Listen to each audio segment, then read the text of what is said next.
Hey guys, so we started a new series in Snapshot, and yes, it's Thanksgiving month, so we're doing a series on being thankful and what that looks like. And also, we're doing things each week at Snapshot to kind of help us get outside of ourselves and do something for someone else.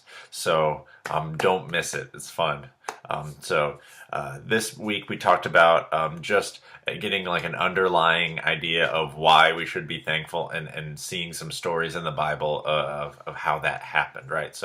We're looking at the New Testament this week, and we saw in Mark chapter 1, verses 40 through 45, the story of a man who came to Jesus and became very thankful. Right? A man with leprosy. And remember, leprosy is like a disease of the skin where you get all these boils and rashes and they ooze and it's gross. And back then, people, there was no cure for it. And people who had it literally had to stay at least 100 yards away from everyone else and just like yell out and hope people would come over and like give them money or food so they could survive because nobody would give them a job, right? So having leprosy was a bad thing. Not just bad because of how it made you feel, but also economically and socially, you couldn't be near people and you couldn't make money to live, right? So a man with leprosy came and knelt in front of Jesus, begging him to be healed.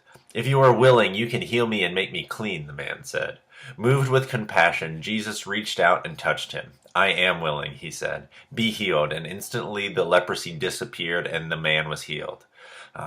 Then Jesus sent him on his way with a stern warning. "Don't tell anyone about this. Instead, go to the priest and let him examine you. Take along the offering required in the law of Moses for those who have been healed of leprosy. This will be a public testimony that you have been cleansed," right? So there's all these laws in the Old Testament about what to do if you do get leprosy, and then if you do get healed from leprosy, you have to do all these things to go to the temple and make sure everyone knows. So Jesus is like, hey, I want you to keep this on the down low, right? Like, don't tell anyone I did this. Just act like it's like a normal time where you got leprosy and you got rid of it, right? Like, I don't be throwing around my name, right? Because Jesus didn't want a giant crowd of people following him. He wasn't ready for that, right? It's kind of like a comedian who like is like testing out some new material and they want to do it in a small club before they have to go and like make their Comedy Central special, right? Like they don't want everyone to know about it yet, right? Like they're kind of keeping it under wraps. And Jesus is like, I'm not ready for the giant crowds. I kind of just, but I definitely want to help you, right? Like, so just don't tell anyone else. Like it'll just be between you and me and these guys, the disciples who are around me, right? But it says in verse 45, the man went and spread the word, proclaiming to everyone what had happened.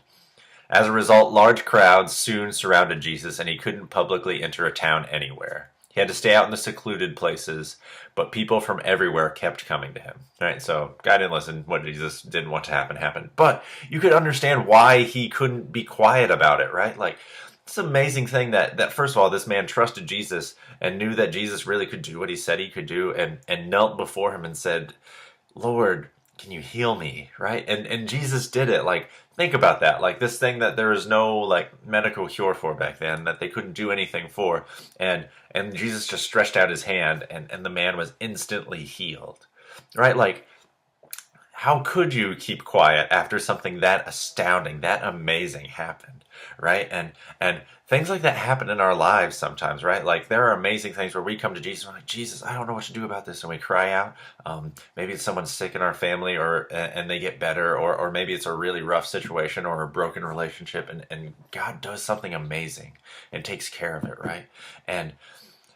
And how could we do nothing but yell out and tell everybody, God, this is what God did in my life, this amazing thing, right? Like, I think this is a great testimony to not being quiet about when Jesus does something amazing for you. Then Matthew chapter 15, 29 through 31, we read this. Jesus returned to the Sea of Galilee and climbed on a hill and sat down. A vast crowd brought him people who were lame, blind, crippled, and those who couldn't speak, and many others.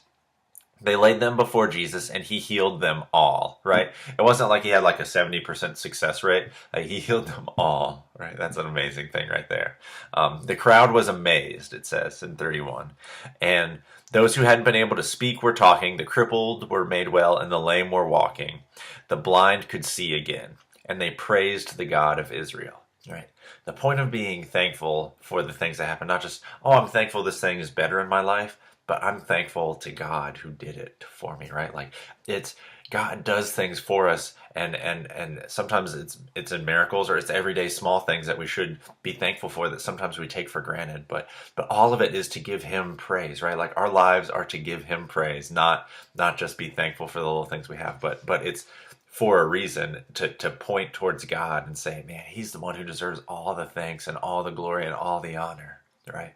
All of it. Even when we do something good, right? Be like, no, we didn't do it just because we're good at it, right? Like we did it because we worked hard, and we want to give praise to God, right? Like Jesus is the reason I'm here. God's the one who created us. Jesus is the one who forgave me. So if I ever do anything awesome, it's because of Him, right? It's always about pointing back to Him. And that's why I love that Bible verse. And the last one we looked at is from Colossians chapter 3, verses 15 through 16. It says, "And let the peace of Christ that comes from," oh my gosh, I'm going to restart that. "And let the peace that comes from Christ rule in your hearts. For as members of one body, you are called to live in peace, and always be thankful. Let the message about Christ in all its richness fill your lives. Teach and counsel each other with all the wisdom He gives. Sing songs, hymns, and spiritual songs to God with thankful hearts."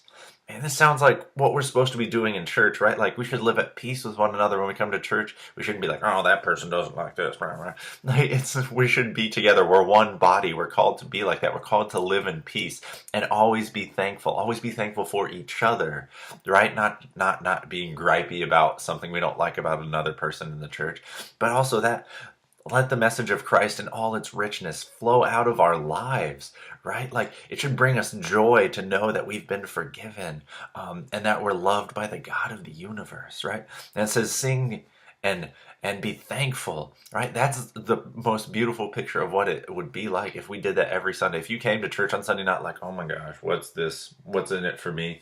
Like, but if you're like, God, I'm so thankful and I just want to be here and I'm going to sing, even if I can't sing well, I'm going to sing and I'm going to sing loud because I love you and you've done amazing things for me. I think that's a great picture of what being thankful is. So start opening your eyes this week. Start looking around for some things that maybe you take for granted, that you could be thankful for, and we'll start on something cool next week. All right. Love you guys. Have a good week.